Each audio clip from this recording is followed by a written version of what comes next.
ओम नमो भगवते वासुदेवाय। सभी भक्तों को जय श्री राधे कृष्ण। श्रीमद् भागवत महापुराण तृतीय स्कंद 300 अध्यायः। देहगेह में आसक्त पुरुषों की अधोगति का वर्णन। श्री कपिल देव जी कहते हैं, माता जी, जिस प्रकार वायु के द्वारा उड़ाया जाने वाला मेघ समूह उसके बल को नहीं जानता, ये घर, खेत और धन आदि को मोहवश नित्य मान लेता है। इस संसार में यह जीव जिस जिस योनि में जन्म लेता है उसी उसी योनि में आनंद मानने लगता है और उससे विरक्त नहीं होता। यह भगवान की माया से ऐसा मोहित हो रहा है कि कर्मवश नार की योनियों में जन्म लेने पर भी वहाँ के विष्ठा आदि भोगों में ही सुख मानने के कारण उसे भी छोड़ना नहीं चाहता। यह मूर्ख अपने शरीर, पुत्र, स्त्री, गृह, पशु, धन और बंधु बांधवों में अत्यंत आसक्त होकर उनके संबंध में नाना प्रकार के मनोरथ करता हुआ अपने को बड़ा भाग्यशाली समझता है। इनके पालन पोषण की चिंता से इसके संपूर्ण अंग जलते रहते हैं। तथापि दुर्वासनाओं से दूषित हृदय होने के कारण यह मूढ़ निरंतर इन्हीं के लिए तरह तरह के पाप करता रहता है। उल्टा स्त्रियों के द्वारा एकांत में संभोग आदि के समय प्रदर्शित किए हुए कपटपूर्ण प्रेम में तथा बालकों की मीठी मीठी बातों में मन और इंद्रियों के फंस जाने से गृहस्थ पुरुष घर के दुख प्रधान कपटपूर्ण कर्मों में लिप्त हो जाता है। उस समय बहुत सावधानी करने पर यदि उसे किसी दुख का प्रतिकार करने में सफलता मिल जाती है तो उसे ही वह सुख सा मान लेता है। जहाँ तहाँ से भयंकर हिंसा वृत्ति के द्वारा धन संचय कर यह ऐसे लोगों का पोषण करता है जिनके पोषण से नरक में जाता है। स्वयं तो उनके खाने पीने से बचे हुए अन्न को ही खाकर रहता है। बार बार प्रयत्न करने पर भी जब इसकी कोई जीविका नहीं चलती तो यह लोभवश अधीर हो जाने से दूसरे के धन की इच्छा करने लगता है।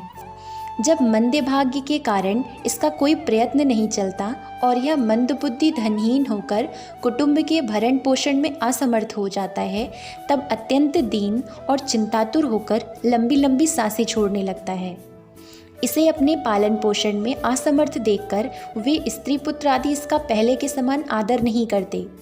जैसे कृपण किसान बूढ़े बैल की उपेक्षा कर देते हैं, फिर भी इसे वैराग्य नहीं होता।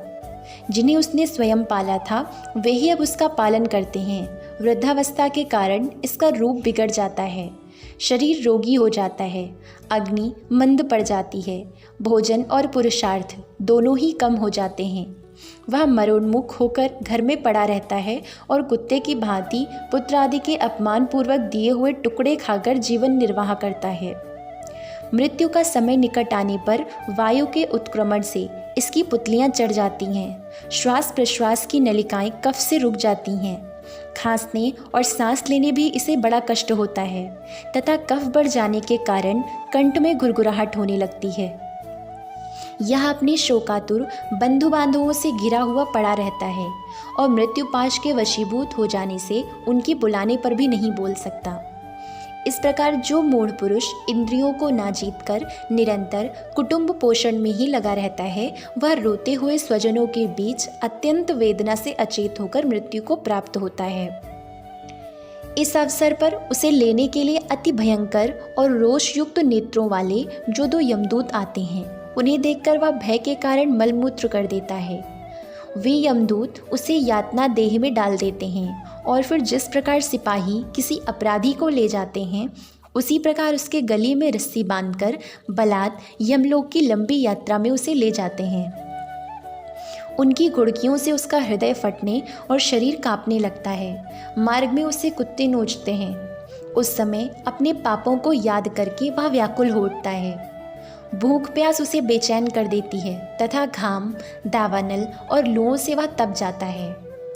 ऐसी अवस्था में जल और विश्राम स्थान से रहित उस तप्त बालुका में मार्ग में जब उसे एक पग आगे बढ़ने की भी शक्ति नहीं रहती, यमदूत उसकी पीठ पर कोड़े बरसाते हैं। तब बड़े कष्ट से उसे चलना ही पड़ता है।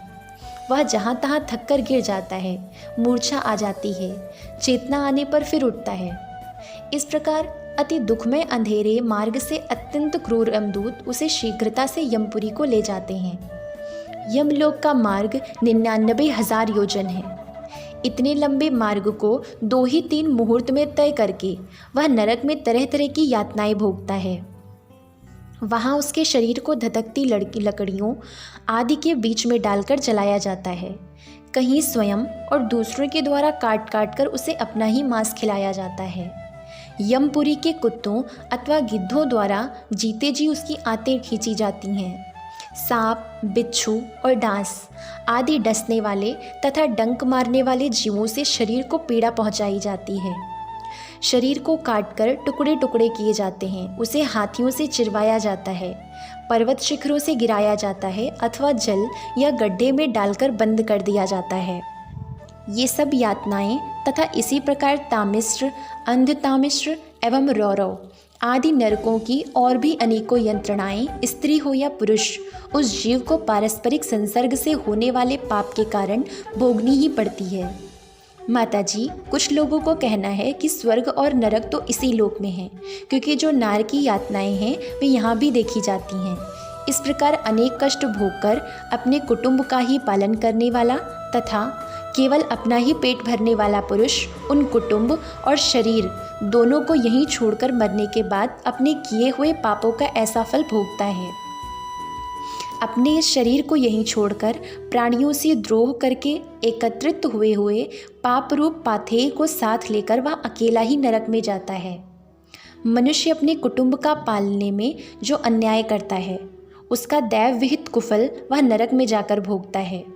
उस समय वह ऐसा व्याकुल होता है मानो उसका सर्वस्व लुट गया हो। जो पुरुष निरी पाप की कमाई से ही अपने परिवार का पालन करने में व्यस्त रहता है वह अंधतामिश्र नरक में जाता है, जो नरकों में चरम सीमा का कष्टप्रद स्थान है।